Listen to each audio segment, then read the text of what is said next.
Iran Dubai airport మీద డ్రోన్లు దాడి చేసింది. సోమవారం ఉదయం ఈ డ్రోన్ల దాడి అయితే జరిగినట్లు తెలుస్తుంది. దుబాయ్ ఎయిర్పోర్ట్లో ఉన్నటువంటి ట్యాంకులు చాలా వరకు కాలిపోతున్నాయి. ముఖ్యంగా ఒక ట్యాంక్ నుంచి అయితే అగ్ని కీలలు ఎగసిపడుతున్నాయి. అయినా సరే ఉదయం నుంచి సిబ్బంది దాన్ని ఆపడానికి ప్రయత్నాలు చేస్తుంటే అదుపులోకి రావడం లేదు. అందుకే ఇప్పుడు అక్కడ ఏ విమానాన్ని కూడా ల్యాండ్ చేయనివ్వడం లేదు. దుబాయ్ విమానాశ్రయం ఎయిర్పోర్ట్ నుంచి అల్ మక్తూమ్ అంతర్జాతీయ విమానాశ్రయానికి విమానాలన్నీ కూడా పంపిస్తున్నారు. కొన్ని అయితే తిరిగి ఎక్కడైతే బయలుదేరాయో అక్కడికే వెళ్ళిపోమని చెప్తున్నారు. అందుకే కొచ్చి నుంచి బయలుదేరినటువంటి విమానం మళ్ళీ తిరిగి కొచ్చికే వచ్చేసింది, మన దేశం నుండి బయలుదేరినటువంటి విమానం. సో ఇలాంటి పరిస్థితులు అక్కడ ఉన్నాయి.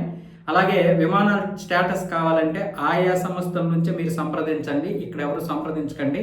ప్రస్తుతానికైతే దుబాయ్ ఎయిర్పోర్ట్ని మూసివేస్తున్నామని ఇప్పుడు ఆ ఎయిర్పోర్ట్కి చెందినటువంటి అథారిటీ అయితే ఒక ప్రకటన విడుదల చేసింది. అలాగే ప్రజలు కూడా లోపలే ఉండాలి, ఎవరు బయటికి రాకండి అని కూడా ఒక ప్రకటన విడుదలైంది. సో దుబాయ్ పరిస్థితి ఈరోజు అలా ఉందన్నమాట.